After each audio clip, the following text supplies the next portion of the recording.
Welcome to जारप zone में आप सभी का स्वागत है। फ्रेंड्स, आज की वीडियो में 9 जनवरी 2025 शिफ्ट 1 के पेपर को हम सभी डिस्कस करेंगे। तो चलिए आज के सेशन को स्टार्ट करते हैं। देखते हैं कि इस पेपर में हमसे किस प्रकार के सवाल पूछे गए थे। First of all, data interpretation का सवाल आपके सामने है। आपके सामने एक टेबल दिख रहा होगा, इसमें 6 अलग अलग शहरों का डिटेल दिया गया है। मतलब कि ये 6 अलग अलग शहर है, ए से लेकर एफ तक ये 6 अलग अलग शहर है। दूसरा, इन शहरों में कार्यरत जो कर्मचारी हैं उनकी संख्या आपको बतलाई गई, परसेंट में बतलाई गई है। और महिला कर्मचारियों दोनों की, मतलब कि पुरुष कर्मचारी और महिला कर्मचारी दोनों का परसेंटेज यहाँ पे दिया गया है।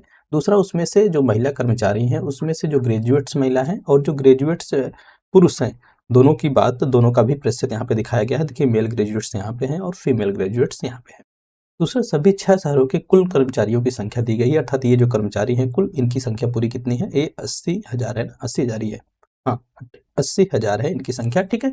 और जो मेल एंड फीमेल हैं, ये फीमेल का परसेंटेज तो दिया गया है, मेल का परसेंटेज ऐसे तो नहीं दिया, लेकिन हम क्या करेंगे, निकाल लेंगे इसको, ठीक है। तो महिला और मेल एंड फीमेल का जो रेशियो दिया गया है वो 9:7 दिया गया है। तो अब क्या करना है, सारी जानकारी तो हमको मिली गई। ये शहर हो गया। दूसरा कि ये टोटल एम्प्लॉयज हैं, ये फीमेल एम्प्लॉयज हैं, ये मेल ग्रेजुएट्स हैं और ये फीमेल ग्रेजुएट्स हैं। तो अब सवाल को देखना है, सवाल में पूछी गई जानकारी के आधार पर आपको क्या करना है, सवालों के जवाब देने हैं। अब देखिए, पहले सवाल को अगर आप ध्यान देंगे तो लिखा है सभी 6 शहरों के कुल स्नातक पुरुष कर्मचारियों की संख्या। सभी 6 शहरों के कुल स्नातक पुरुष कर्मचारियों की संख्या और कुल स्नातक महिला कर्मचारियों की संख्या में कितना अंतर है। तो देखिए, अब आपको यहाँ से कर्मचारियों की संख्या में अंतर पूछा गया है, लेकिन आपको ना तो मेल ग्रेजुएट्स की संख्या पता है, ना तो फीमेल ग्रेजुएट्स की संख्या पता है। अच्छा, मेल ग्रेजुएट्स या फीमेल ग्रेजुएट्स आप निकाल पाएंगे कैसे, जब आपको फीमेल एम्प्लॉय और मेल एम्प्लॉय की संख्या पता होगी। अच्छा, फीमेल एम्प्लॉय का परसेंटेज हमको पता है, लेकिन मेल एम्प्लॉयज का परसेंटेज नहीं पता है। तो पहले, और दूसरा, एम्प्लॉयज का परसेंटेज पता है। भाई टोटल 80,000 है, लेकिन 80,000 में सबके सब एम्प्लॉय तो है नहीं, उसमें से केवल 24% एम्प्लॉय हैं, 15% एम्प्लॉय है, 20 शहर में, 80 शहर में 20% एम्प्लॉय हैं। तो 24, 15, 20, 6, 9, 26 इनका भी परसेंटेज, मतलब कि आंकिक वैल्यू हमको नहीं पता है। तो हमें 80,000 के कंपैरिजन में पहले एम्प्लॉयज की संख्या पता कर लेनी है। उस एम्प्लॉयज में से हम क्या करेंगे, मेल एंड फीमेल का रेशियो निकाल लेंगे कि भाई टोटल एम्प्लॉय में मेल एंड फीमेल का रेशियो कितना है, ठीक है। अब मेल एंड फीमेल का रेशियो मिल जाएगा तो मेल एंड फीमेल में से जितने मेल ग्रेजुएट्स हैं उनके परसेंटेज कैलकुलेट करेंगे, जितने फीमेल ग्रेजुएट्स हैं उनके परसेंटेज कैलकुलेट करेंगे, ठीक है। हालांकि थोड़ा सा इसमें कैलकुलेशन ज़्यादा है, क्योंकि कोई भी संख्या आपको संख्या में नहीं दी गई, सब की सब आपको कैलकुलेशन करनी होगी।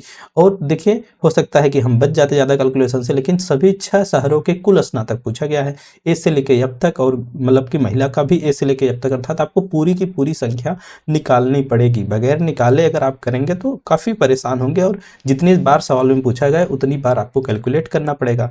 तो सबसे पहला काम तो यही है भाई कि पहले ये संख्या आपको कैलकुलेट कर लेनी चाहिए कि एम्प्लॉई कर्मचारियों की संख्या कितनी है। जैसे टोटल संख्या तो आप देख पा रहे होंगे 80,000 है, ठीक है। सभी 6 शहरों के कुल कर्मचारी कितने हैं, 80,000 है।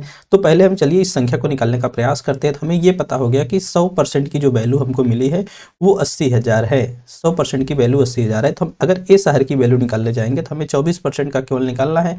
24 का मान कितना होगा, तो अगर हम 00 से 00 यहाँ से कैंसिल आउट कर रहे हैं तो 24 8 192 होता है। तो हमें कुल मिला के 19,200 संख्या मिल जाएगी, अर्थात इस 24% की जो वैल्यू है वो 19,200 है। इसी प्रकार अगर हमें 24% पता हो गया तो हम 15% की वैल्यू फाइंड आउट कर लेंगे। अगर 24 8 192 होता है तो 15 8 120 होता है, 15 8 120 होता है। तो ये कितना बन के आ जाएगा, ये 12,000 बन के आ जाएगा। तो यहाँ पे आपका हो जाएगा 12,000, ठीक है। अब 20 8 160 होता है तो ये बन के आ जाएगा 16,000, ठीक है। ये बन के आ जाएगा 16,000।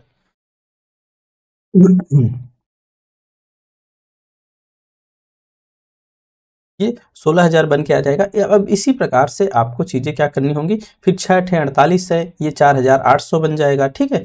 6% की वैल्यू 4,800 बन जाएगी। 9% की वैल्यू देखेंगे तो 9 8 7200 बन जाएगी, ठीक है। और 26 की देखेंगे तो फिर 26 का 8 में मल्टीप्लाई करेंगे तो 26 में 8 का मल्टीप्लाई 8 6 48 होता है, और 8 दूनी 16 होता है, 16 4 20 होता है, 20,800 बन जाएगा। तो इस प्रकार हमने क्या किया, हमने सभी मेल की संख्या हमने कैलकुलेट कर ली, मेल की सभी एम्प्लॉयज की संख्या हमने अपने कैलकुलेट कर ली। अब इंप्लॉइज की संख्या में से आपको फीमेल की संख्या कैलकुलेट करनी होगी, अर्थात अब क्या बन जाएगा, कुल मिला के हम कहें कि अब 100 की जो वैल्यू बनेगी। अच्छा, एक चीज़ और पहले कैलकुलेट कर लीजिए तो ही ज़्यादा बेहतर होगा। अब कह रहा है कि जो मेल और फीमेल का रेशियो है 9/7 का है, मतलब कि जो 80,000 टोटल संख्या है 9/7 में बटी है, क्योंकि यही संख्या तो मेल एंड फीमेल में है। तो हम क्या करेंगे भाई, 9 7 16, 16 की पूरी वैल्यू कितनी दी गई है, 80,000 दी गई है। तो हम क्या करेंगे, 9 की वैल्यू करना होगा, तो 16 25 80 होता है, मतलब 5,000 यहाँ से मिलेगा, तो 5 9 ये 45,000। जो टोटल फीमेल बनेंगी वो कितनी बनेंगी, 45,000। टोटल फीमेल कह रहा है कि 45,000 बनेंगी। सॉरी, मेल है ना, 9 का रेशियो मेल के पास है, मेल फीमेल का अनुपात है, तो ये 45,000 बन जाएंगे। और फिर यहाँ पे बनेगा 7 7 बचे 35, अर्थात 35,000 टोटल फीमेल बन जाएंगी, टोटल फीमेल बन जाएंगी। अब ये फीमेल कर्मचारी हैं। अब फीमेल कर्मचारी 35,000 में से 15% आपको निकालना पड़ेगा। तो कैलकुलेशन कुछ इस प्रकार आपको करना पड़ेगा कि जैसे 100 की वैल्यू, 100 की वैल्यू कितनी है, 100 की वैल्यू 35,000 है, 100 की वैल्यू 35,000 है। तो अब आपको क्या करना पड़ेगा, 15% की वैल्यू निकालनी होगी। डबल जीरो से डबल जीरो जैसे ही कैंसिल आउट करेंगे तो ये 350 बन जाएगा। तो 335 में आपको 15 का गुणा करना पड़ेगा। 35 दामा 350 होता है, और 35 पंचे करेंगे तो 5 पचे 25 आएगा, और हाँ 5 पचे 25 आएगा, और 5 3 15, 15 2 17 आएगा। ठीक है, तो 5 7 5 12, 3 1 4, कहने का मतलब ये 3 1 4 1 5। ठीक है, तो ये 525, एक जीरो और बढ़ जाएगा, तो जो 15% की वैल्यू होगी 5250 बन के आ जाएगी। तो यहाँ की जो वैल्यू बनेगी 5250 बन जाएगी। इसी प्रकार आपको 18% कैलकुलेट करना होगा। 18% कैलकुलेट करेंगे तो 35, अगर 18 गुणे 350 करेंगे तो आपको जानते हैं 6300 मिल जाएगा। ठीक है, तो ऐसे ही आपको सारी वैल्यूज कैलकुलेट करनी पड़ेंगी। पहले 16% की वैल्यू अगर आप निकालेंगे तो 16% की वैल्यू मिल जाएगी, आपको जानते हैं कितना, 5600, 5600 मिल जाएगी। तो यहाँ पे आपको 5600 इनपुट करना होगा। तो कुछ इस प्रकार से आपको बारी बारी से सभी तो कैलकुलेट करने पड़ेंगे। अब आप फीमेल इंप्लॉइज कैलकुलेट कर ली हैं, अब आपको क्या करना है, मेल इंप्लॉइज कैलकुलेट करना पड़ेगा। मेल इंप्लॉइज आप कैसे कैलकुलेट करेंगे, देखिए टोटल इंप्लॉय 19,200 हैं ए शहर में, उसमें से फीमेल इंप्लॉय कितनी हो गई आपकी, 5250 हो गई। कितनी हो गई, 5250 हो गई। तो मेल इंप्लॉय अगर हमको निकालना होगा, तो मेल इंप्लॉय हम निकालने के लिए क्या करेंगे, 19,250 से क्या करेंगे, 19,250 से हम 5,250 निकाल देंगे।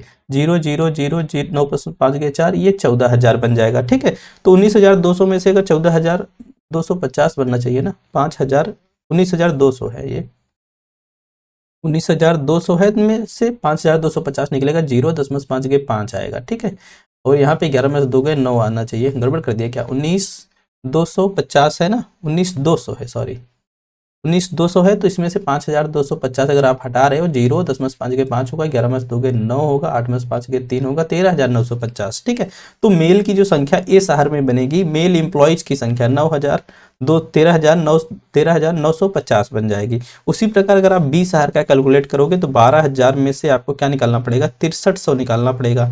6300 जब निकालोगे, 0 0 10 में से 3 के 7, 11 में से 6 गए 11 ही तो बचेगा ना, 11 में से 6 गए 5, 5700 बचेगा।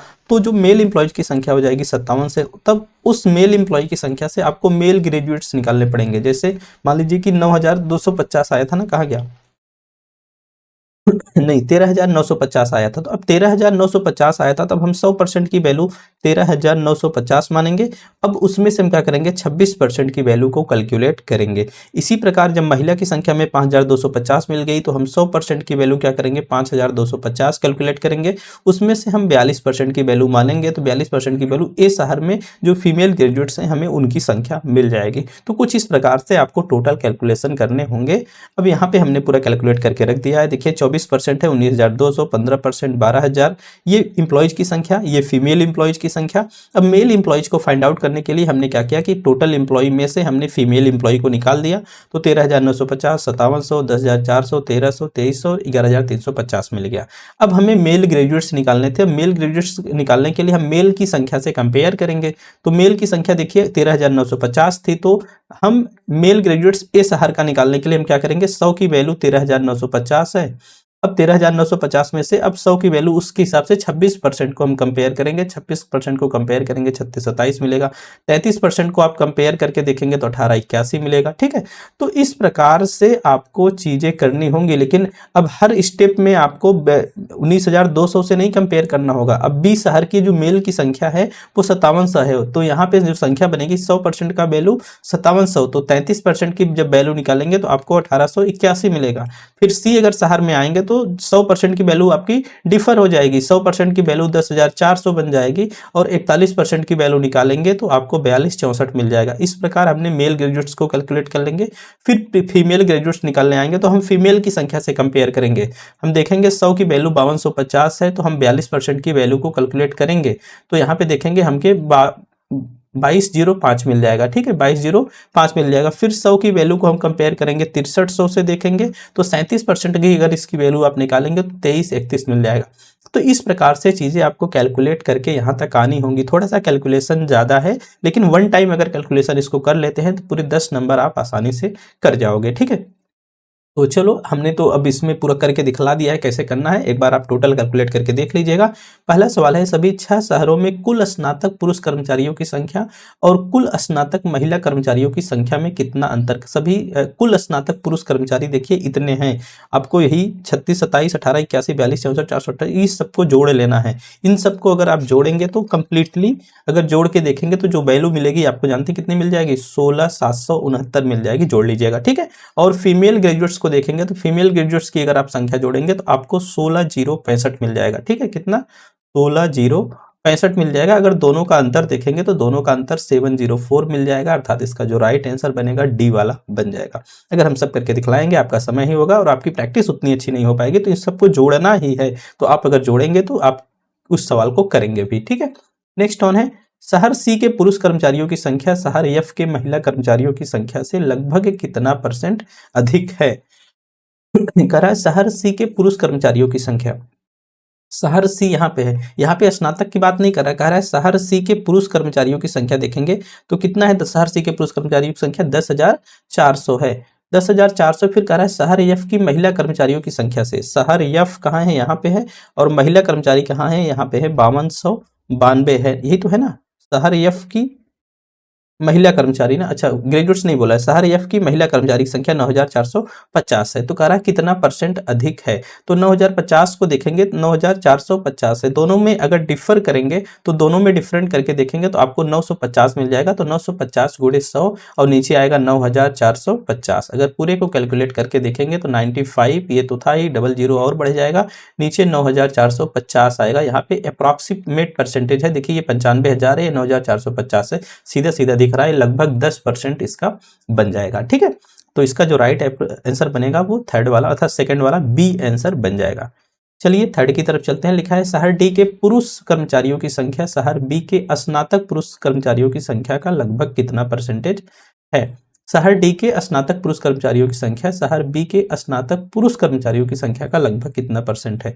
शहर डी कहाँ है भाई, यहाँ पे है, कह रहा स्नातक पुरुष कर्मचारियों की संख्या, स्नातक पुरुष कर्मचारियों की संख्या कितनी है, 468 है, 468 है। कह रहा शहर बी के स्नातक पुरुष कर्मचारी, शहर बी यहाँ पे है, स्नातक पुरुष कर्मचारी कितना है, 1881 है, 1881 है। ठीक है, तो ये कह रहा है कि भाई उस कर्मचारी की संख्या का लगभग कितना % है, कम ज्यादा नहीं पूछ रहा है, कह रहा है उसका लगभग कितना % है।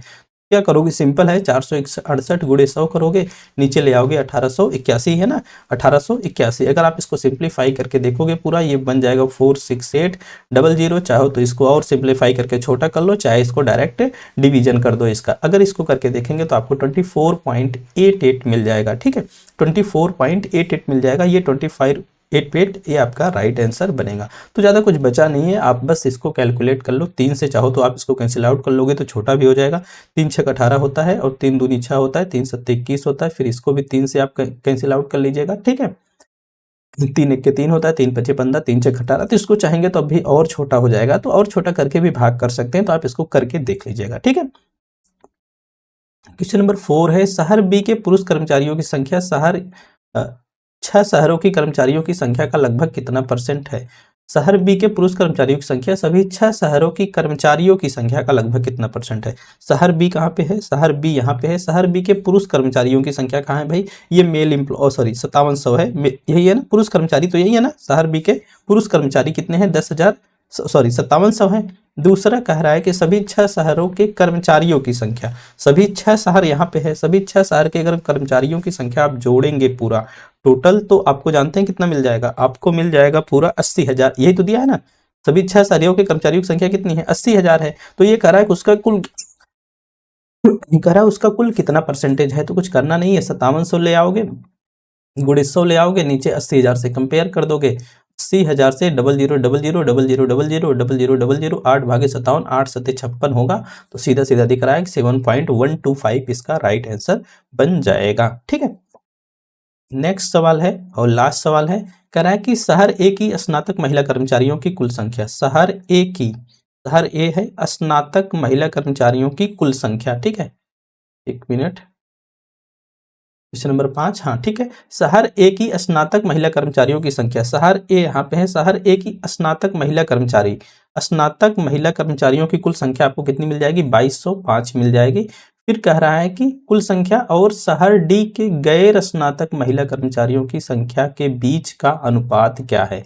अब गैर स्नातक आप कैसे निकालेंगे, देखिए आपको शहर डी के कह रहा है ना, तो शहर डी यहाँ पे है, शहर डी के जो महिला संख्या है वो 3500 है, और जो फीमेल ग्रेजुएट्स हैं वो 1610 हैं। तो आप पहले गैर स्नातक निकालने के लिए क्या करेंगे, 3500 में से 1610 को निकाल देंगे, 0 10 में से 1 गए 9, 14 में से 6 गए 8, 2 में से 1 गए 1, कुल मिला के आपको मिल गया यहाँ पे कितना, 1890। ठीक है, अब इन्हीं दोनों में ये पूछ रहा है, ये गैर स्नातक हो गए, महिला इतनी तो स्नातक थी, इतनी कर्मचारी थी, तो इसको निकाल दिए तो गैर स्नातक मिल गया। अब इन दोनों के बीच में हमसे पूछा जा रहा है रेशियो, इन दोनों को अगर आप सिंप्लीफाई करके देखोगे तो आपको मिल जाएगी जो वैल्यू, चाहे तो 5 से कैंसिल आउट ही कर लो, 5 चौका 20 होता है, 2 बचेगा, फिर 5 चौका 20, 5 1 5, यही तो होगा ना, 5 चौक 20, हाँ 2 बचा, फिर 5 से इसको भी करो, 5 3 15, 5 7 35, 5 8 40, और छोटा करोगे तो कुल मिला के आपको जानते हैं कितना मिल जाएगा, 7/6 इसका रेशियो बन के आ जाएगा। ठीक है, तो आप लोग इसको करके देख लीजिएगा। तो उम्मीद करता हूँ डेटा इंटरप्रिटेशन के सवाल जो हमने आपको समझाएं आपको समझ आ गए होंगे।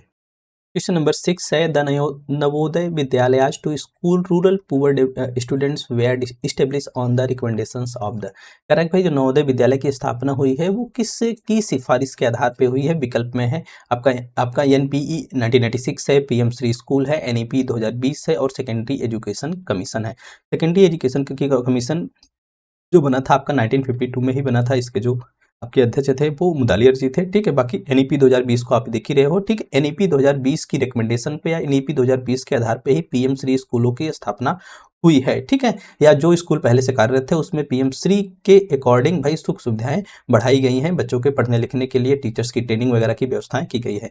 और जो आपका नेशनल एजुकेशन पॉलिसी है 1986 है, ये आपके देश की दूसरी एजुकेशन पॉलिसी थी। इसी एजुकेशन पॉलिसी में आपको नवोदय विद्यालय स्थापित करने की रिकमेंडेशन की गई थी भाई, जो ग्रामीण बच्चे हैं उनकी पढ़ाई लिखाई के लिए, जो पुअर स्टूडेंट्स हैं उनकी पढ़ाई लिखाई के लिए नवोदय विद्यालय की स्थापना हो, साथ में भाई उसमें एंट्रेंस लेवल से परीक्षाएं करा के उसमें एडमिशंस लिए जाएं। तो इसका जो राइट आंसर बनेगा वो एनपीई 1986 बनेगा। नेक्स्ट ऑन है, in the context of definition the class whose membership is divided into sub class is called, कह रहा है कि भाई एक क्लास है, अब क्लास को हम सब क्लास में डिवाइड कर रहे हैं, क्लास को हम सब क्लास में डिवाइड कर रहे हैं, तो उसे हम क्या बोलेंगे, स्पीशीज बोलेंगे, सेट बोलेंगे, ग्रुप बोलेंगे। आप सब भी हाई स्कूल में पढ़े होंगे, उसको हम जीनस बोलते हैं। ठीक है, अब ये पूरा उसका है कि from the 7 levels of taxonomy, from the broad class of the most specific are, मतलब किंगडम है, फाइलम होता है, क्लास होता है, ऑर्डर होता है, फैमिली होती है, जीनस होता है, फिर स्पीशीज होती है। तो हमसे जीनस के बारे में पूछा गया था। ठीक है, तो इसका जो राइट आंसर बनेगा वो 4th वाला बन जाएगा। नेक्स्ट ऑन है, identify the fallacy in the following, there are just, Hindi में देखें, बेसबॉल में केवल 3 प्रकार के बेस हिट होते हैं, एक सिंगल, एक डबल और एक ट्रिपल। ठीक है, लिमिट कर दिया कि बेसबॉल में केवल 3 प्रकार के हिट होते हैं, एक सिंगल, एक डबल, एक ट्रिपल। कह रहा है कि स्लगर को एक बेस हिट मिला लेकिन एक भी या एक डबल नहीं मिला, इसलिए स्लगर को ट्रिपल मिला होगा। तो इसने क्या कर रहा है, जो ऑप्शंस हैं ऑप्शंस को ये लिमिट कर रहा है, ऑप्शंस को सीमित कर रहा है। यही कह रहा है कि भाई देखो 3 ही होते हैं, 3 में से आपको एक मिला है, इस लेकिन आपको एक हिट मिला है, ठीक है, तो ये 3 ही है इसलिए आपको एक मिल गया है। तो मतलब कि ऑप्शंस को वो लिमिट कर रहा है, और ऑप्शंस के लिमिट करने की जो बात होती है वो होती है आपके फॉल्स अल्टरनेटिव में। यहाँ पे जो अल्टरनेटिव विकल्प होते हैं उसको हम जानबूझकर लिमिट कर देते हैं, ठीक है। तो इसका जो राइट आंसर बनेगा वो फॉल्स अल्टरनेटिव बनेगा। फॉल्स अल्टरनेटिव बनेगा। फॉल्स अल्टरनेटिव को हम फॉल्स डायलेमा या फॉल्स डाइकोटोमी भी बोलते हैं। डाइकोटोमी आप वेरिएबल भी पढ़े होंगे ना, रिसर्च एप्टीट्यूड में हमने आपको पढ़ाया है वेरिएबल्स के टाइप में डाइकोटोमस वेरिएबल। डाइकोटोमस वेरिएबल में 2 विकल्प होते हैं, या तो ये आपको चूज करना है या तो आपको ये चूज करना है, ठीक है। तो उसी प्रकार ये भी है, जो फॉल्स अल्टरनेटिव फैलेसी होती है इसको डायलेमा या डाइकोटोमी भी हम बोलते हैं। इसमें क्या कहता है, जो लॉजिक के या तर्क के जो विकल्प होते हैं उनको सीमित करके पेश किया जाता है, केवल वही संभावनाएं मौजूद होती हैं, जबकि असल में और भी विकल्प मौजूद होते हैं। मतलब उसका अल्टरनेटिव होता है लेकिन जानबूझकर उसको क्या कर दिया जाता है, सीमित कर दिया जाता है। जैसे मैं बोल दूं कि आप अगर लखनऊ जा रहे हो तो केवल 2 रास्ते हैं, या तो ए वाला है या तो बी वाला है, ठीक है। तीसरे विकल्प को अनजाने में या जानबूझकर उसको क्या कर दिया जाता है, छिपा दिया जाता है, हाइड कर दिया जाता है। उसके अलावा एक अपील टू इग्नोरेंस फैलेसी होती है। अपील टू इग्नोरेंस फैलेसी में किसी बात को अगर सच नहीं साबित किया गया है तो उसको सच नहीं माना जाता है, या किसी बात को झूठ साबित नहीं किया गया है तो उसको झूठ भी नहीं माना जाता है, अर्थात उसको सच माना जाता है। किसी बात को हम झुठला नहीं देते हैं, झूठ साबित नहीं कर देते हैं, तब तक उसको सच ही माना जाता है। तो इसको हम अपील टू इग्नोरेंस बोलते हैं, ठीक है। तो राइट आंसर इसका फॉल्स अल्टरनेटिव से। नेक्स्ट ऑन है which of the following illustrates how communication aids to learning and education. कह रहा है कि भाई संचार सीखने और शिक्षा में कैसे सहायता करता है। कह रहा है कि it encourage the critical thinking, यह बिना समझे याद करने की ओर ले जाता है, या विविध दृष्टिकोणों के आदान प्रदान की अनुमति देता है, या सूचना के प्रसार को सीमित करता है, ठीक है। यह सूचना के प्रसार को सीमित करता है। तो देखो ये इनकरेज कर रहा है कि ये इनकरेज करता है क्रिटिकल थिंकिंग को। It leads to memorization without understanding, ठीक है। दूसरा, it allows to exchange a diverse perspective, it limits the spread of the information. इस हिसाब से देखेंगे तो जो पहला वाला विकल्प और इसका थर्ड वाला विकल्प आपका राइट आंसर बन जाएगा। ये जो मेमोराइजेशन विदाउट अंडरस्टैंडिंग है, विदाउट बिना समझे मेमोराइज्ड आप उसको कैसे करेंगे, ठीक है। तो इसका जो थर्ड वाला विकल्प है वो सबसे ज्यादा अप्रोप्रिएट बनेगा कम्युनिकेशन एड्स के मामले में, या कम्युनिकेशन लर्निंग या एजुकेशन में कैसे सहायता करता है, ठीक है। तो थर्ड वाला विकल्प इसका राइट आंसर बन जाएगा। यह आपको डाइवर्सिफाई करता है, आपके व्यू ऑफ पॉइंट को, दूसरा क्रिटिकल थिंकिंग को बढ़ावा देता है। Next on find the next term of the number series. आपको नंबर सीरीज में नया टर्म फाइंड आउट करना है।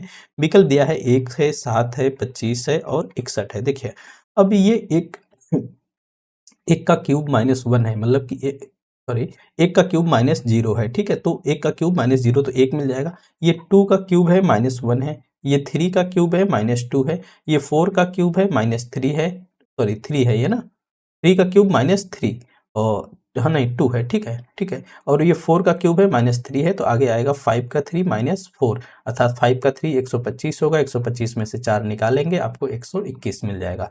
तो 121 यहाँ पे आएगा और 121 ही इसका राइट आंसर बन जाएगा, ठीक है।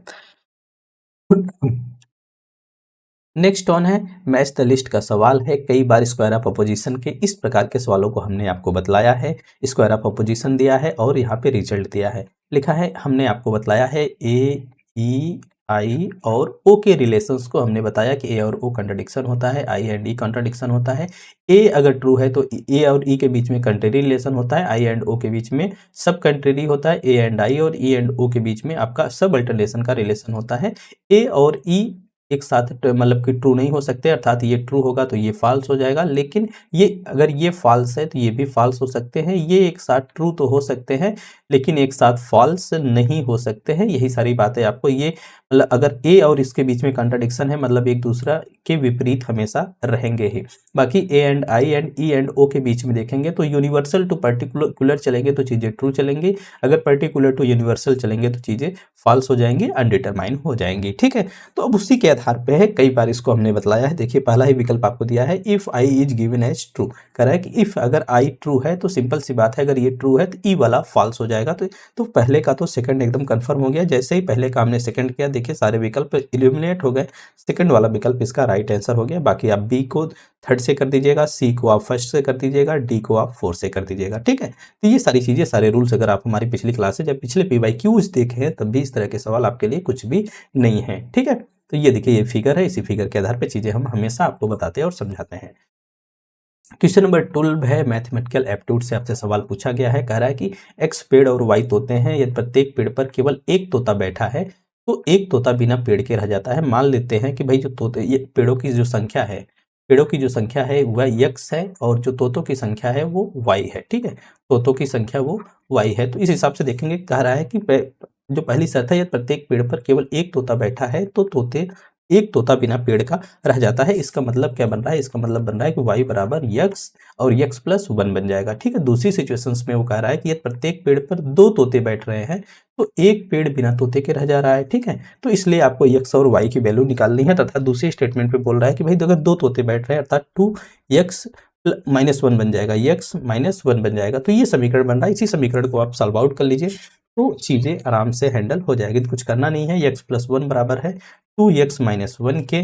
तो अब अगर इसको अगर आप देखेंगे तो ये बन जाएगा x प्लस 1 तो रहेगा ही, ये 2x माइनस 1 के आप इसको आगे पीछे कर लेंगे तो x की जो वैल्यू मिल जाएगी वो 3 मिल जाएगी। x की वैल्यू अगर 3 मिल गई तो यहाँ पे हम क्या करेंगे, y वाली वैल्यू पे इसका हम मान रख देंगे। तो y बराबर हो जाएगा 3 प्लस 1 अर्थात y की जो वैल्यू मिलेगी वो 4 मिल जाएगी। x की वैल्यू 3 और y की वैल्यू 4 अर्थात इसका सी एंड डी विकल्प आपका राइट आंसर हो जाएगा। डी एंड सी विकल्प राइट आंसर बन जाएगा, कुछ खास सवाल में था नहीं। ठीक है, कह रहा है कि इन द लाइट ऑफ सन्निकर्षा of Nyaya substance pot is perceived through the contact of the particular sense with the substance known as. ठीक है, कह रहा है कि भाई सन्निकर्ष के अकॉर्डिंग, एक तरफ से जान लीजिए, सन्निकर्ष के प्रकाश में अगर कोई भी सबस्टेंस आपके सेंस से, ये आपके सेंस, इंद्रिय मतलब क्या होता है, सेंस होता है, और पदार्थ मतलब सब्सटेंस। अगर कोई भी पदार्थ आपके सेंस से प्रत्यक्ष रूप से संपर्क में आता है, भौतिक रूप से संपर्क में आता है, तो उसको क्या बोला जाता है? अगर कोई भी पदार्थ आपके सेंस से प्रत्यक्ष रूप से या भौतिक रूप से संपर्क में आता है, फिजिकली टच में आता है, तो उसको हम समयोग बोलते हैं। ये सब बातें आपको ऐसे रट लेनी पड़ेगी। जो सन्निकर्षा है, न्याय फिलॉसफी में देखेंगे तो सन्निकर्षा के कुल 4 भाग बताए गए हैं। एक को संयोग है, एक समवाय है, दूसरा एक संयुक्ता है और दूसरा संयुक्ता समवेता एंड समवाय है। ठीक है, तो ये 4 कुल बताए गए हैं। तो इन चारों को आपको ध्यान में रख लेना है, अथवा इंडियन लॉजिक की जो वीडियो हमने बतलाई है आपको, आप उसको एक बार देख लीजिएगा। ठीक है, हालांकि वो प्राइवेट है कि रेगुलर है, ठीक है, तो देख लीजिएगा। वैसे प्राइवेट रेगुलर होनी चाहिए। समवाय समयोगा है, समवाय है, संयुक्ता है और संयुक्ता समवेता एंड समवाय है। तो ये 4 पूरा सनी कोर्स के हैं। ज्यादातर जो पूछा, अगर कभी पूछा जाता है तो यही समयोग से ही आपसे सवाल पूछा जाता है। ठीक है, नेक्स्ट ऑन है what among the following applies to the ratio scale. Ratio scale की मतलब क्या है कि हम रेशियो डेटा की बात करें या रेशियो स्केल की बात करें, 4 प्रकार की स्केल्स आपको हमने बतलाई है, 4 प्रकार की स्केल बतलाई है। तो ये जो रेशियो स्केल होती है ये एब्सोलूट जीरो को मानती है, आपको बतलाया है। बाकी जो तीनों और स्केल होती है, तीनों और स्केलों के जितने भी फीचर होते हैं सब के सब एब्सोलूट में डिसॉल्व हो जाते हैं। तो कह रहा है it is useful for device accessing quality and values. अब देखिए, क्वालिटी एंड वैल्यूज को फाइंड आउट करने के लिए नीचे की 2 स्केल है, जैसे इंटरवल स्केल और जो आपकी रेशियो स्केल होती है, ये क्वांटिटेटिव डेटा को मेजर करती है। कुल मिला के ये पैरामेट्रिक होती हैं, ऐसे जान लीजिए, पैरामेट्रिक डेटा को मेजर करती हैं। ठीक है, कह रहा है कि इसमें समान अंतराल गुण होते हैं, ये तो बात सही है भाई। इट है इंटरवल स्केल में भी इंटरवल स्केल तो इंटरवल डेटा होता है, रेशियो स्केल में भी इंटरवल डेटा होता है। कह रहा है इट है 0 टू 0, हाँ भाई इसके अंदर ट्रू 0 भी होता है। कह रहा है numerals have the qualities of real numbers can be added subtracted and etc। कह रहा है it uses the non parametric statistical technique. ठीक है, पैरामेट्रिक नॉन पैरामेट्रिक कह रहा है यूजेज द नॉन पैरामेट्रिक, भाई नॉन पैरामेट्रिक नहीं करता है, ये पैरामेट्रिक करता है, ये वाला काट दो। कह रहा है क्वालिटी एंड वैल्यूज वाले डेटा को यूज करने के लिए ज़्यादा अच्छा होता है, इसको भी काट दो। तो आप कह सकते हो कि BCD इसका राइट आंसर बनेगा, अर्थात 4th वाला विकल्प इसका राइट आंसर बनेगा। भाई ये तो क्वान्टेटिव डेटा के लिए होता है, ये तो कन्फर्म हो गया, ये गलत हो गया। ये भाई इसमें समान इंटरवल्स होते हैं 2 डेटाज के बीच में, ये सही है। एब्सोल्यूट जीरो होता है, ये सही है। और भाई अंकों का आप आराम से इनमें जोड़ना घटाना गुणा भाग आप कर सकते हैं, ये सही है। अगर यहाँ पे यही गैर नहीं लिखा होता, पैरामेट्रिक लिखा होता, तो ये लाइन भी सही होती है, लेकिन गैर पैरामेट्रिक है तो इसलिए ये गलत है। ठीक है, तो BCD इसका राइट आंसर बन जाएगा। बाकी ये चीज़ें हमने आपको पढ़ाई हैं, ये nominal, ordinal, interval and ratio data के बारे में हमसे पूछा गया था। बाकी जो रेशियो और इंटरवल डेटा होते हैं ये क्वांटिटेटिव डेटा के लिए यूज किए जाते हैं, जो ऑर्डिनल एंड नॉमिनल डेटा होते हैं ये क्वालिटेटिव डेटा के लिए यूज किए जाते हैं। जो ऑर्डिनल एंड नॉमिनल डेटा होते हैं वो डिस्क्रीट डेटा होते हैं, जो इंटरवल एंड रेशियो डेटा होते हैं वो कंटिन्यूअस डेटा हुआ करते हैं। बाकी इन सब के बारे में आपसे कई बार पढ़ाया लिखाया हूँ, तो आप एक बार इसको देख लीजिएगा, ठीक। नेक्स्ट ऑन निम्नलिखित में से arrange the following programming languages according to the generation of ascending order, ठीक है। तो ये जो प्रोग्रामिंग लैंग्वेज दी गई हैं, इनकी जनरेशंस के आधार पे आपको इनको असेंडिंग ऑर्डर में करना है। तो वेरी सिंपल मशीन लैंग्वेज है, तो सबसे पहले ये आ जाएगी, फिर उसके बाद असेंबली लैंग्वेज आ जाएगी, फिर आपकी हाई लेवल लैंग्वेज आ जाएगी, फिर आपकी वेरी हाई लेवल लैंग्वेज आ जाएगी। मशीन लैंग्वेज वही जो आप बोलते हो बाइनरी लैंग्वेज, अर्थात 0 और 1 में इसकी कोडिंग होती है, मशीन डिपेंडेंट होती है। इससे संबंधित सवाल इसके पहले वाले पेपर में भी आया था। असेंबली लैंग्वेज होती है, एक तरफ से जान लीजिए सेकंड जनरेशन की लैंग्वेज है, असेंबली लैंग्वेज यूज की जाती थी। इसके लिए ट्रांसलेटर इस्तेमाल करना पड़ता था, उस ट्रांसलेटर का नाम था असेंबलर, ठीक है, असेंबलर, जो कि असेंबली लैंग्वेज को आपके मशीन कोड में या बाइनरी लैंग्वेज में कन्वर्ट कर देता था, तब जाके असेंबली लैंग्वेज में हुई प्रोग्रामिंग को आपका कंप्यूटर अंडरस्टैंड कर पाता था। फिर बात आती है हाई लेवल लैंग्वेज की। हाई लेवल लैंग्वेज में दो ट्रांसलेटर यूज होते हैं। एक को हम बोलते हैं कंपाइलर, जो कि पूरे प्रोग्राम को एक ही बार में एग्जीक्यूट करता है। दूसरा होता है इंटरप्रेटर, जो कि क्या करता है, लाइन बाय लाइन आपके प्रोग्राम को एग्जीक्यूट करता है। तो इतनी बातें ध्यान में रखिएगा, बाकी जो हमने बतलाई उसके अकॉर्डिंग देखेंगे तो इसका जो राइट आंसर बन जाएगा ACBD, इसका राइट आंसर बन जाएगा, ठीक है। ये विधानसभा की भाषा बहुत ध्यान दीजिएगा, ठीक है। ये गूगल ट्रांसलेट है, तो एरर्स कुछ ना कुछ मिल जाती हैं। आपको लिस्ट फर्स्ट को लिस्ट सेक्स से मिलाना है, ये आपका लेवल ऑफ अंडरस्टैंडिंग है और ये लेवल ऑफ प्रोसेस है, ठीक है। हिंदी में तो मैंने इंक्लूड कर दिया है, ये नाम मैंने नहीं किया है, आप इतना तो समझना ही पड़ेगा आपको यूसी नेट अगर पास करना है। तो फर्स्ट ऑन है ऑटोनोमस डेवलपमेंट डिपेंडेंट हो गया है, ठीक है।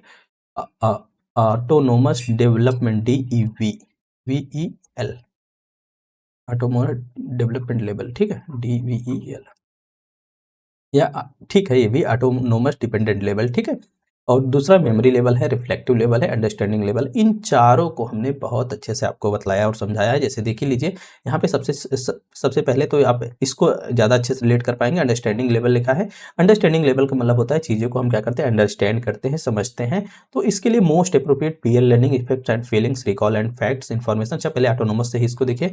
ऑटोनोमस डिपेंडेंट लेवल है, तो इसमें सबसे आ जाएगा आपकी इफेक्ट्स एंड फीलिंग, ठीक है। इसमें जो बच्चा होता है बहुत छोटा होता है उस स्टेज में, ठीक, ऑटोनोमस लेवल में, तो ये इफेक्ट्स एंड फीलिंग्स की बात होगी, तो यहाँ पे सेकंड आ जाएगा। बाकी अंडरस्टैंडिंग लेवल को देखेंगे तो इसमें सीइंग ऑफ रिलेशनशिप, अर्थात इसका फोर्थ वाला विकल्प होगा, मतलब रिलेशनशिप को सीइंग, देखना, इसको मत समझिएगा। अंडरस्टैंडिंग लेवल मतलब यहाँ पे रिलेशनशिप को हम अंडरस्टैंड कर रहे हैं, उसको समझ रहे हैं। बाकी मेमोरी लेवल को देखेंगे तो recall of facts and information आ जाएगा, ये थर्ड है। आपका रिफ्लेक्टिव लेवल में देखेंगे तो बच्चा जो होता है क्या करता है, चिंतन करना शुरू कर देता है, तो ये पीयर लर्निंग को बढ़ावा मिलता है, तो सी का फर्स्ट हो जाएगा। तो इस हिसाब से देखेंगे तो ऑटोनोमस लेवल आपका सेकंड हो गया, आपका अंडरस्टैंडिंग लेवल आपका फोर्थ हो गया, ठीक है।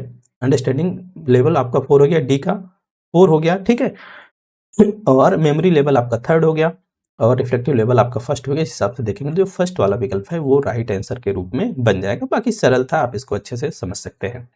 यार, allows a user to share ideas, activities, events and interest among the people. कह रहा है कि भाई ऐसा कौन सा प्लेटफॉर्म नीचे दिया है, adware, social networking, cookies and open source, मतलब ऐसा कौन सा प्लेस या लोकेशन या आपका तरीका है जहाँ पर आप अपने आइडियाज़ को शेयर करते हो, एक्टिविटी या इवेंट्स या इंटरेस्ट को शो करते हो। तो ऐसी कौन सी जगह होती है, ये सोशल नेटवर्किंग साइट्स हैं, हम इंस्टाग्राम, फेसबुक, यूट्यूब, ठीक, और तमाम तरह के प्लेटफॉर्म हैं जहाँ पे हम अपने व्यू ऑफ पॉइंट्स, अपने आइडियाज़, अपनी एक्टिविटीज़ क्या करते हैं, हर रोज़ शेयर करते हैं। जैसे यूट्यूब पे मैं अपनी ये एक्टिविटी, पढ़ाने वाली एक्टिविटी आप सबके साथ क्या कर रहा हूँ, शेयर कर रहा हूँ, ठीक है।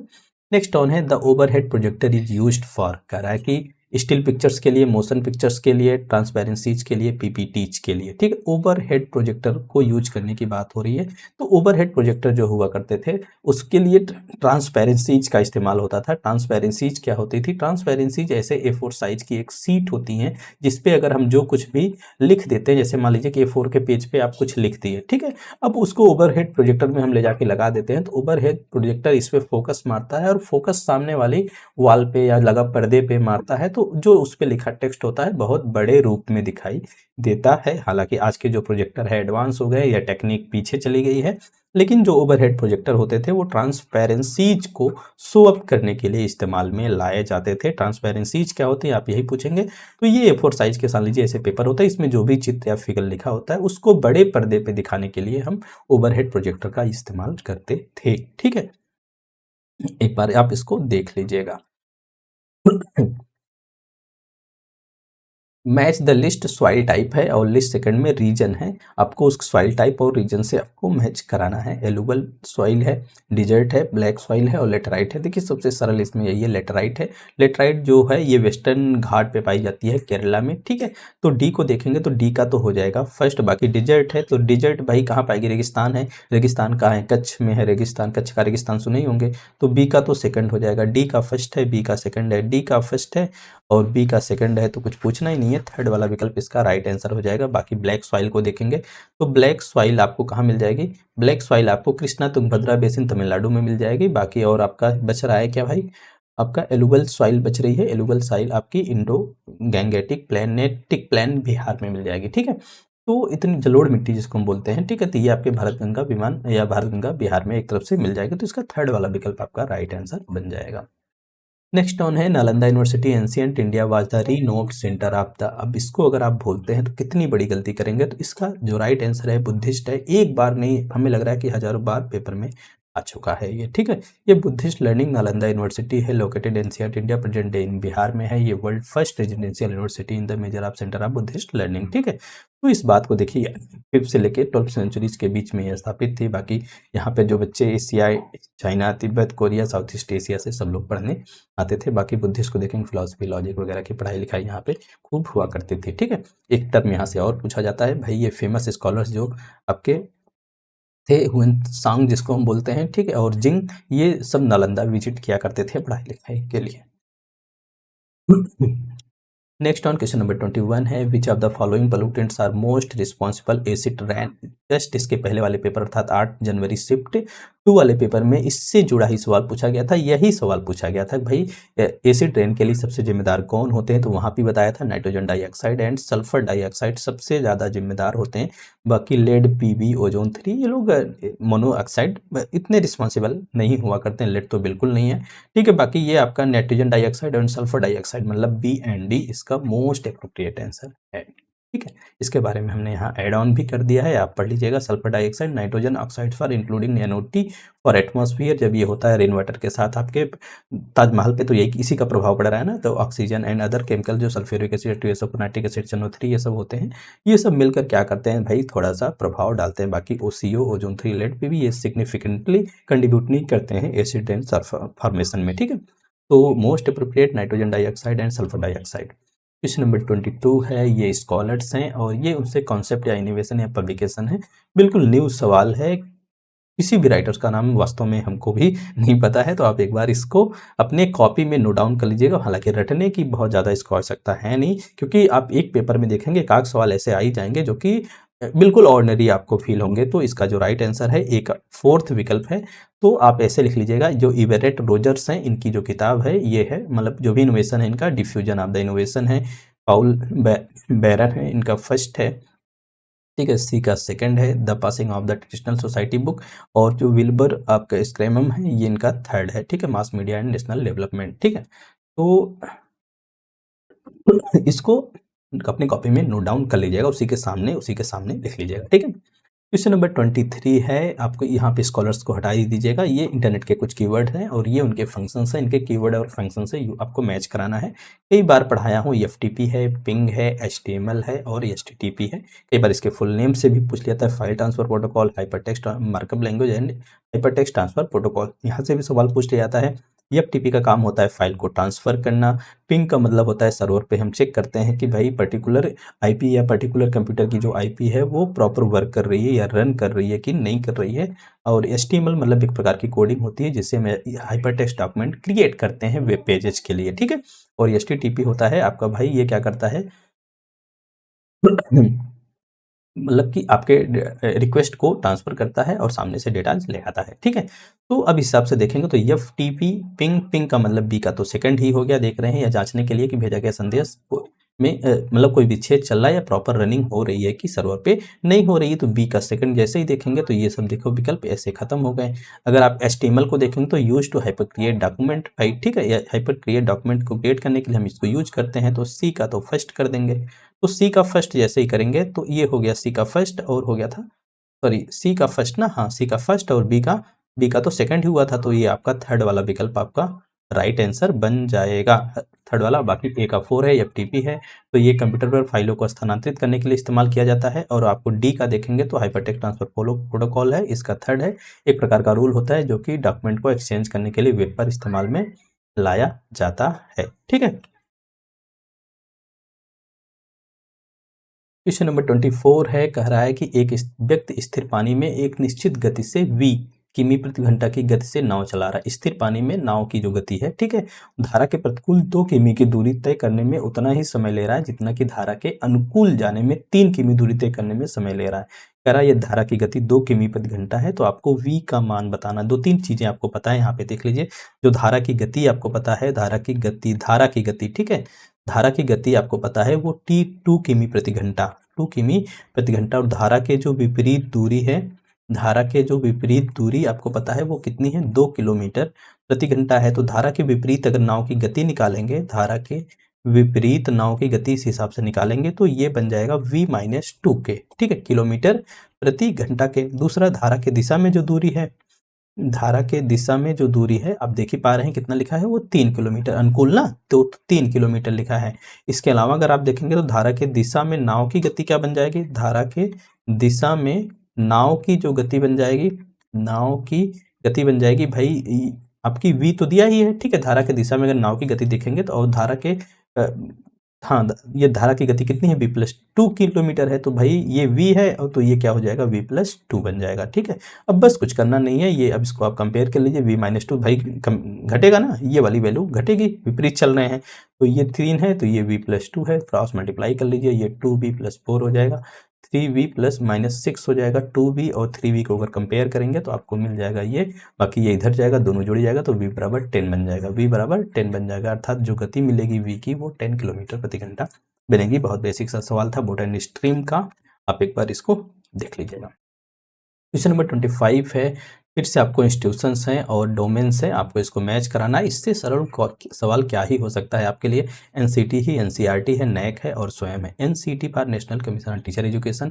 तो इसके लिए तो 3rd हो जाएगा। एनसीईआरटी को आप स्कूल टेक्स्ट बुक से जोड़ सकते हो, इसके लिए 4 हो जाएगा। NAAC for assessment and accreditation के लिए इसका 1st हो जाएगा, स्वयं ऑनलाइन एजुकेशन के लिए। ठीक है, तो आप देखेंगे तो इसका जो राइट आंसर बन जाएगा वो 3rd वाला विकल्प आपका राइट आंसर बन जाएगा। ठीक है, next on who coined the term of artificial intelligence in the 1956, ये सवाल रिपीट है, इसके पहले भी ये सवाल पूछा गया है, तो इसका जो राइट आंसर है वो जॉन मैककार्थी है, आप इसको ध्यान में रखिएगा। 1956 में डेथ माउथ इन कॉन्फ्रेंस में इन्होंने इस टर्म को यूज किया था, इसलिए इनको जॉन मैककार्थी को ऑफनली हम क्या बोलते हैं, फादर ऑफ आर्टिफिशियल इंटेलिजेंस भी बोलते हैं।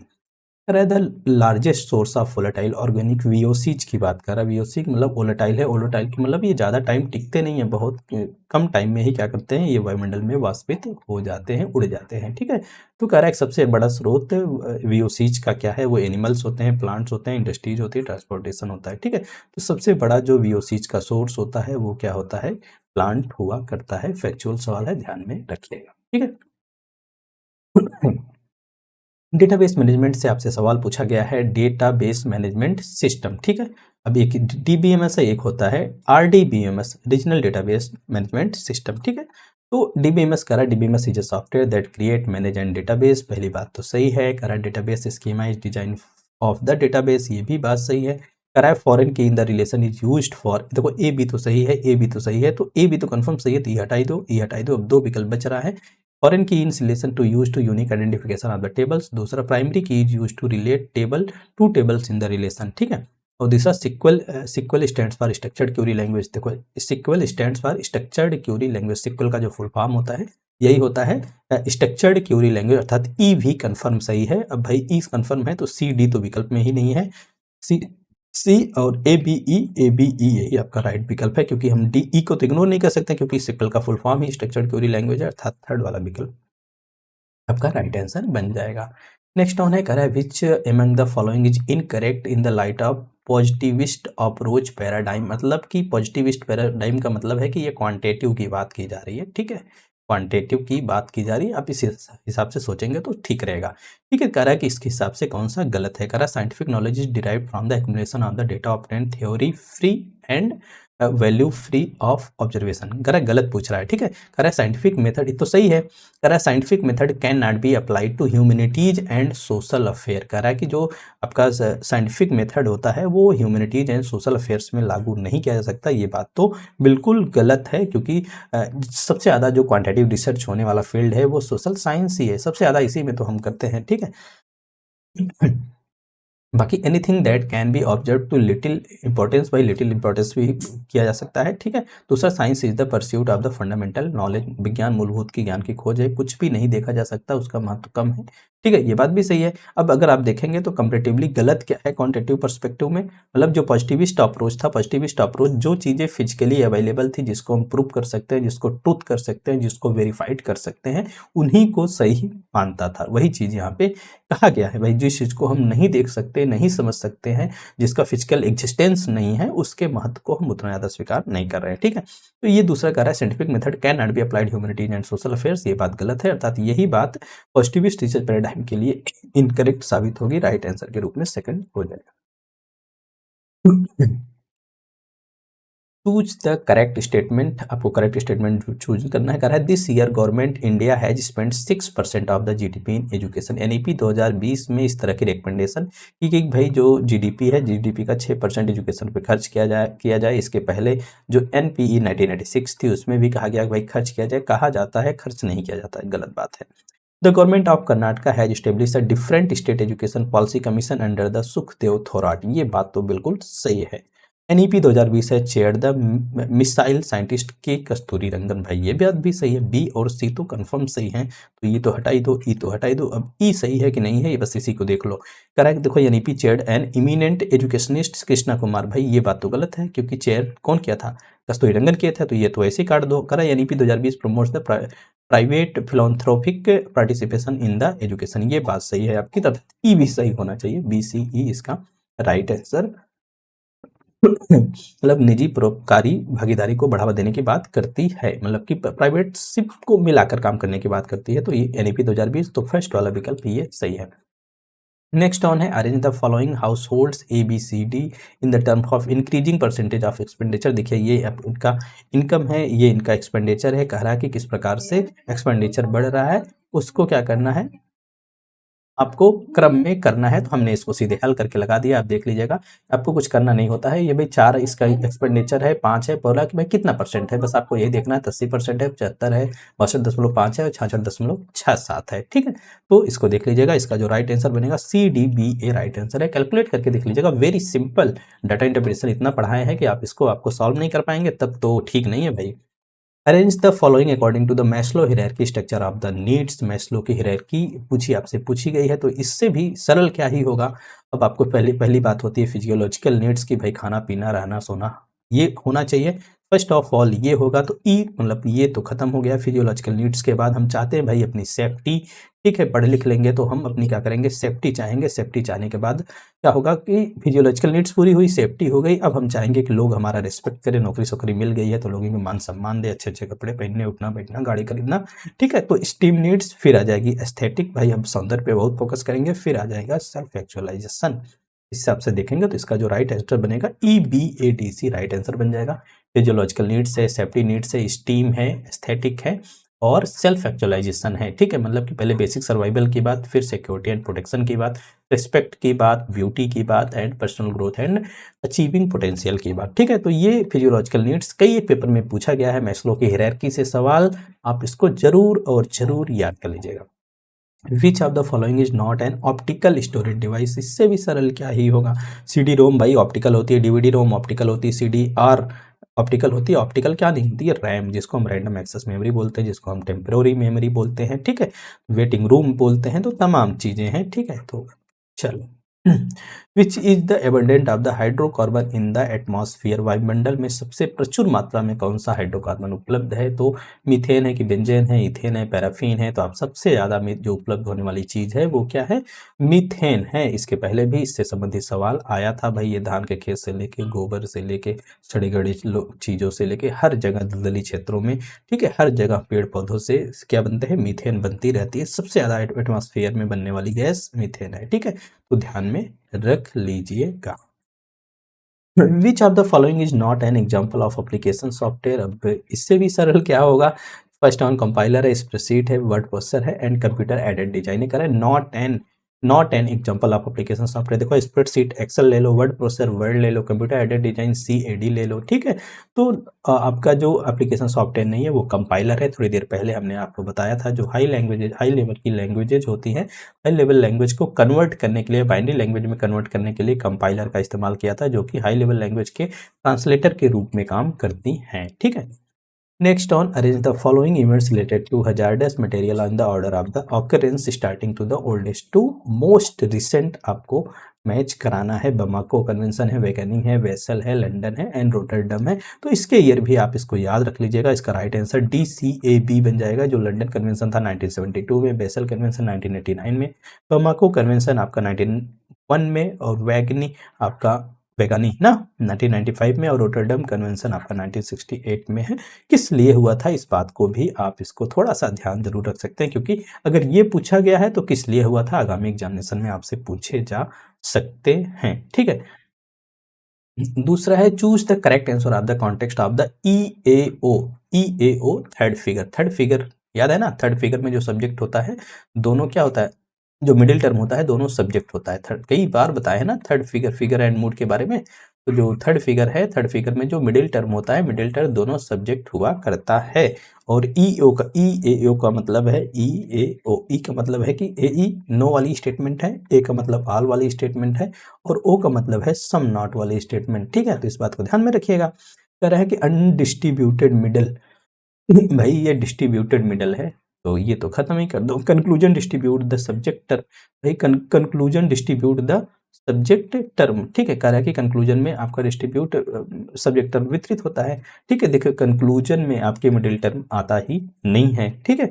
तो commits the fallacy of exclusive premise, ये भी नहीं होगा। कमिट्स द एग्जिस्टेंशियल फैलेसी, यही आपका राइट आंसर बन जाएगा। EAO को देखेंगे, ये रेफर करेगा यूनिवर्सल निगेटिव को, मतलब कि आपकी E वाली स्टेटमेंट, A वाली स्टेटमेंट एंड O वाली जो थर्ड फिगर होता है वो उसका सब्जेक्ट एंड प्रेडिकेट दोनों क्या होता है, मिडिल और सब्जेक्ट मिडिल टर्म के रूप में होता है। बाकी ये प्रीमाइसेस आपके कुछ इस तरीके से बनेगी। जो फैलेसी बनेगी वो एग्जिस्टेंशियल फैलेसी बनेगी, क्योंकि जो संबंध बन रहा है EAO का बन रहा है। अगर EAO का संबंध देंगे तो किसी प्रकार का एक इंटर रिलेशन आपस में नहीं बनेगा, तो इसलिए इसका जो राइट आंसर बनेगा वो कमिट्स द एग्जिस्टेंशियल फैलेसी जाएगा, ठीक है। Sampling in the which sampling units are the selected the advice of some experts are by the institution of the opinion of the researcher himself known as। करा भी शोध स्वयं जो शोध करता है संस्था की राय या नमूनों की इकाइयों का चयन करता है, मतलब कि अपने जो एक्सपर्ट हैं, जो गाइड है, जो सुपरवाइजर है, आप उनकी सलाह पे या विशेषज्ञों की सलाह पे जो शोध करता होता है अपनी जरूरत अपने उद्देश्य अनुसार सैंपल का चयन करता है। तो भाई इस प्रकार की सैंपलिंग कहाँ होती है, अपने निर्णय के आधार पर जजमेंटिंग सैंपलिंग हुआ करती है, ठीक। इसको हम कन्वीनियंस, ठीक है, जजमेंटल सैम्पलिंग हुआ करती है। तो जजमेंटल सैम्पलिंग, परपेचिव सैम्पलिंग, ठीक है। तो ये सब चीज़ें नॉन प्रोबेबिलिटी सैम्पलिंग का हिस्सा होती है। बाकी स्नोबॉल सैम्पलिंग को आप देखेंगे तो इसी नेटवर्क आधारित सैम्पलिंग होती है। तो एक प्रतिभागी दूसरे प्रतिभागी को क्या करता है, मतलब कि उसके बारे में बतलाता है कि भाई जैसे मैं किसी एक के पास गया, मैंने पूछा आप जैसा और कौन सा है दूसरा। तो ये ऑर्डिनरी पर्सन्स होते हैं। ऑर्डिनरी पर्सन की स्थिति में ज़्यादातर हम स्नोबॉल सैम्पलिंग यूज करते हैं। कोटा में तो हम फिक्स कर देते हैं भाई अंडर 18 एज ग्रुप के जितने भी लोग हैं वो हमारे सैंपल बनेंगे। कोटा हमने लगा दिया 18 से ऊपर नहीं जाना है, या हमने कहा कि 16 से 18 के एज ग्रुप की, जैसे कक्षा मान लीजिए कि 9 की क्लास है, कक्षा 9 10 की क्लास है, हाँ 9 मान लो 9 10 की क्लास है, तो हमने बोल दिया जो बच्चे 16 18 के बीच में वो हमारे सैंपल बनेंगे। तो हमने कोटा फिक्स कर दिया। कन्वेंशियल सैंपलिंग है भाई, आसानी से जो उपलब्ध हो जाए हमारे सैंपल्स हम उन्हीं पे काम कर लेते हैं, ठीक है। According to the UGC guideline on plagiarism, up to what percentage of similarities in the text does not invite penalty। कह रहा है भाई किस पर जुर्माना नहीं लगता है, कितने परसेंट तक, अगर तुम प्लेगरिज्म करते हो या किसी दूसरे के कार्य से आपका कार्य समान होता है, मैच करता है। तो इससे भी सरल क्या ही हो सकता है, 10% तक अगर आप प्लेगरिज्म करते हैं, सिमिलरिटीज होती है, तो किसी प्रकार की कोई पेनल्टीज नहीं होती है। और इसी को लेवल 0 की कैटेगरी में रखा जाता है। लेवल 1 10 to 40% की सिमिलरिटी, लेवल 2 40 to 60% की सिमिलरिटी और लेवल 3 अबव 60% की सिमिलरिटी। यहाँ पे तो आपकी जो मैन्युस्क्रिप्ट होती है उसको रद्द भी कर दी जाती है। यहाँ पे तो आपको वार्निंग दी जाती है, ठीक है। ये पूरा डिटेल यहाँ पे है, देखिए लेवल 0 पे 10% है, तो मिनिमल सिमिलरिटीज होती है, कोई पेनाल्टी नहीं होती। लेवल 1 पे जाएंगे 10 to 40% की सिमिलरिटीज होगी, तो आपको भाई क्या कहा जाएगा, एक स्टिपुलेटेड टाइम दिया जाएगा, कुछ टाइम के अंदर आपको फिर से उसको रिवाइज करके सबमिट करना है। लेवल 3 पे जाएंगे, सिमिलरिटीज अबव द 40 to 60% अगर आप जा रहे हैं तो आपको विद इन 1 ईयर उसको रिवाइज करके सबमिट करना है, ठीक है। दूसरा, या आपको डिबार किया जा सकता है सबमिटिंग से रिवाइज मतलब कि मैन्युस्क्रिप्ट भेजने के लिए। और लेवल 4 जो होता है, अगर 60% के ऊपर है तो आपके रजिस्ट्रेशन को ही क्या कर दिया जाएगा, रिसर्च से कैंसिल कर दिया जा सकता है। बाकी ये पेनल्टी स्टूडेंट के ऊपर लगती है, ये भाई जो पर्टिकुलर पब्लिशर्स हैं, पब्लिकेशंस हैं, उनके ऊपर भी लगती है। अगर वो इस तरह का कोई कार्य पब्लिश करते हैं, माइनर रहेगा तो कोई दिक्कत नहीं है, लेवल 1 होगा इसके तो विथड्रॉ कर ली जाएगी मैन्युस्क्रिप्ट। और लेवल 2 रहेगा तो भाई विथड्रॉ भी करने के लिए कहा जा सकता है, एनुअल इंक्रीमेंट रोका जा सकता है, ठीक है। पीएचडी स्टूडेंट और एमफिल वगैरह कराने से आपको 2 साल तक प्रतिबंधित किया जा सकता है। लेवल 3 रहेगा तो विथड्रॉ करने की बात आएगी, आपके 2 सक्सेसिव एनुअल इंक्रीमेंट्स रोक दिए जाएंगे। ये तमाम चीज़ें हुआ करती हैं। क्वेश्चन नंबर 40 है, arrange the chronological of the following, कालानुक्रम रूप से निम्नलिखित को व्यवस्थित करें। Establishment of Delhi university, establishment of university grant commission, established NCERT है, और यूनिवर्सिटी ऑफ इलाहाबाद है, और इग्नू है। तो 1985 में आई थी, दिल्ली 1922 में ही तो आई थी ना। और ये आपका ग्रांट कमीशन 53 में बना था, और 56 में इसको क्या किया गया था, इसको मतलब कि ऑटोनोमस बॉडी के रूप में बनाया गया था। और एनसीईआरटी तो 19 एनसीटी तो एनसीईआरटी कब बनी थी भाई, एनसीईआरटी बोल रहा है, देखो एनसीईआरटी आपकी बनी थी 1961 में, वही बोलने जा रहा था, ठीक है। तो ये बन गया, ये देखिए यूनिवर्सिटी ऑफ इलाहाबाद है आपकी 1887 में हो गई। इलाहाबाद कहाँ गई, 1887 में है ही। और बाकी Delhi university, university grant commission ये हो गया, एनसीईआरटी 1961 में, इग्नू आपका 1985 में। इस हिसाब से देखेंगे तो फर्स्ट वाला विकल्प इसका राइट आंसर बन जाएगा। तो ये सब चीज़ें आपको ऐसे ही रटी होनी चाहिए, ठीक है। कह रहा है कि triangulation is method of research adopted by, triangulation भाई किस रिसर्च मेथड में अडॉप्ट किया जाता है। ट्रायंगुलेशन भाई देखो क्वांटिटेटिव में भी होता है और क्वालिटेटिव में भी अडॉप्ट किया जाता है, दोनों प्रकार के रिसर्च मेथड में। तो एनटीए ने तो पहले इसका एक विकल्प दिया था, लेकिन बाद में इसके दोनों विकल्प को स्वीकार किया, अर्थात क्वालिटेटिव एंड क्वांटिटेटिव दोनों प्रकार के रिसर्चेज में ट्रायंगुलेशन किया जाता है। ट्रायंगुलेशन का मतलब है किसी एक पर्टिकुलर प्रॉब्लम को हम कई एक तरीकों से, कई एक व्यू ऑफ पॉइंट से, कई एक स्रोत से, ठीक है, सोर्स से हम उसको सॉल्व करने का या उस समस्या को समझने का प्रयास करते हैं, ठीक है। अब ये मुख्य रूप से आप देखेंगे क्वालिटेटिव एंड क्वांटिटेटिव, ठीक है। क्वांटिटेटिव रिसर्च में दोनों में अपनाया जाता है, बिल्कुल भाई। इससे जो निष्कर्ष होते हैं, कंक्लूजन होते हैं, अधिक रिलायबल एंड आपके वैलिड हो जाते हैं। तो ट्रायंगुलेशन के प्रकार अगर देखेंगे तो investigated triangulation, theoretic triangulation, methodological triangulation, जहाँ भी ट्रायंगुलेशन इस्तेमाल हो रहा है इसका मतलब इन्वेस्टिगेटेड ट्रायंगुलेशन हो रहा है। इसका मतलब है कि कई जो इन्वेस्टिगेटर है या कई सुपरवाइजर है वो उस पर क्या कर रहे हैं, अपना व्यू ऑफ पॉइंट शेयर कर रहे हैं। थ्योरी ऑफ ट्रायंगुलेशन मतलब कि विभिन्न सिद्धांतों का उपयोग उसमें किया जा रहा है। मेथोडोलॉजिकल ट्रायंगुलेशन है तो भाई कई विधियों का उपयोग करके उसको सॉल्व आउट करने का प्रयास किया जा रहा है। Identify the sequence of films release in earliest to latest, ठीक है। ये फिल्म रिलीज हुई हैं, आपको इनको क्रम में करना है। पहली बार आपके इसी पेपर मतलब कि इस शिफ्ट के पेपर में आपको इस तरह के सवाल देखने को मिले जो कि फिल्म से जुड़े थे। आपको याद रखना भी जरूरी होगा, क्योंकि अगर सवाल आया है तो इससे रिलेटेड सवाल आगामी एग्जामिनेशन में भी आपको देखने को मिलेगा। भाई आप 2024 दिसंबर का कर रहे हो पेपर, ठीक है। दिसंबर के पेपर के बाद आपका आएगा आपका जून 2025 का पेपर, ठीक है। तो उसमें फिल्म से संबंधित सवाल आ सकते हैं, ये जान लीजिए। मदर इंडिया है, पाथेर पंचाली है, मुगले आजम है, न्यू दिल्ली है, काला पानी है, ठीक है। तो इसका क्रम आप नोट कर लीजिएगा। जो मदर इंडिया है 1957 में आई थी, पाथेर पंचाली 1955 में, मुगले आजम 1960 में, और न्यू दिल्ली 1956 में, काला पानी 1958 में। ये 5 तो हो गई। बाकी हमारी तरफ से आप 16 याद रखिएगा 1975 में, दिल्लगी याद रखिएगा 1949 में, 2 बीघा जमीन बहुत इंपॉर्टेंट 1953 में, आप इसको याद रखिएगा। ये भी आपसे पूछा जा सकता है, इस हिसाब से देखेंगे तो BDAEC इसका राइट आंसर बन जाएगा। ये तीनों भी बराबर इंपॉर्टेंट है, ध्यान में रखिएगा, जून 2025 में सवाल आ सकता है। कह रहा है कि which among the following features applies to descriptive research. Descriptive research में कौन से फीचर्स अप्लाई हो सकते हैं, एक तरफ जान लें। It may involve the procedure of induction and analysis, पहली बात तो सही है। विश्लेषण की प्रक्रिया भाई इसमें शामिल होगी डिस्क्रिप्टिव रिसर्च में, क्यों नहीं विश्लेषण होगा। नेक्स्ट ऑन है अ study that describe the interprets what is, भाई जो डिस्क्रिप्टिव रिसर्च होती है क्या है का विवरण करती है, जो चीजें वर्तमान में है उसको बतलाती है। कह रहा है कि इट कैन नेवर नॉर्मेटिव, या नॉर्मेटिव नहीं हो सकती है, कभी भी मानक नहीं हो सकती है। ठीक है, तो ये फीचर पूछ रहा है। इसका उपयोग केवल मात्रात्मक अनुसंधान में किया जाता है। कह रहा है कि सर्वेक्षण अध्ययन आपके प्रकारों में से एक है। ठीक है, ये बात तो ठीक है, जो सर्वेक्षण अध्ययन होता है वो आपके प्रकारों में से एक होता है। तो मतलब कि डिस्क्रिप्टिव रिसर्च का पार्ट होता है आपका सर्वे रिसर्च। कई टाइम डिस्क्रिप्टिव सर्वे रिसर्च भी लिख लिया जाता है। ठीक है, तो इस हिसाब से देखेंगे तो ए, बी और ई इसका राइट आंसर बन जाएगा। ठीक है, तो इसका राइट आंसर ए, बी, ई। बाकी ये देखिए जो स्लाइड हमने आपको टाइप्स ऑफ रिसर्च में पढ़ाई है, टाइप्स ऑफ रिसर्च की based on objective and purpose के आधार पे डिस्क्रिप्टिव में, एक्सपेरिमेंटल में, हिस्टोरिकल में आप डिवाइड कर सकते हो। डिस्क्रिप्टिव रिसर्च को against survey studies, inter relationship studies and developmental studies में आप डिवाइड कर पाओगे। आप सर्वे में जाओगे तो डिस्क्रिप्टिव सर्वे रिसर्च और एक्सप्लेनेटरी एनालिटिकल सर्वे रिसर्च में डिवाइड करोगे। इंटर रिलेशनशिप में जाओगे तो case study, correlation study, casual, comparative, post facto research and cross cultural study भी आपके इंटर रिलेशनशिप स्टडी या आपके डिस्क्रिप्टिव रिसर्च का भाग हुआ करते हैं। बाकी डेवलपमेंटल में जाओगे तो longitudinal and cross sectional studies आती हैं। तो ये स्लाइड भी आपके लिए बहुत इंपॉर्टेंट है, ध्यान में रखिएगा। बाकी एक्सपेरिमेंटल तो देख ही रहो, pre experimental, true experimental and quasi experimental historical संबंधित सवाल इसके पहले वाले पेपर में आया ही था कि भाई अगर पास्ट का आप अध्ययन करो तो किस प्रकार की रिसर्चेज होंगी, वो है आपका historical research. In the certain coding scheme class and cabin coded as the XXS, मतलब क्लास को क्या लिखा जा रहा है, क्लास को ये लिखा जा रहा है XOZH, ठीक है, OXOZHH ना, तो इसको हटाई दो। ठीक है, चलो यही H बना दो, इसको हटाई दो।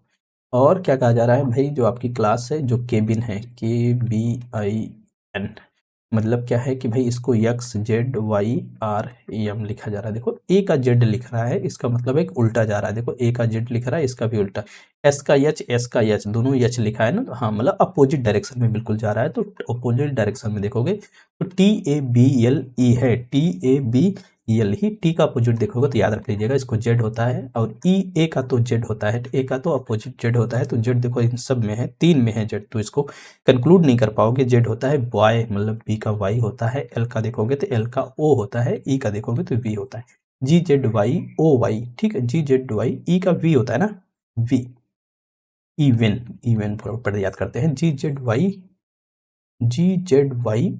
ठीक है, फर्स्ट वाला विकल्प इसका राइट आंसर बन जाएगा। क्वेश्चन नंबर 45 है, which of the following are not true for learning, learning के लिए कौन सा सही नहीं है। कह रहा है learning is temporary change in the behaviour, सही नहीं है ना, नॉट ट्रू पूछ रहा है।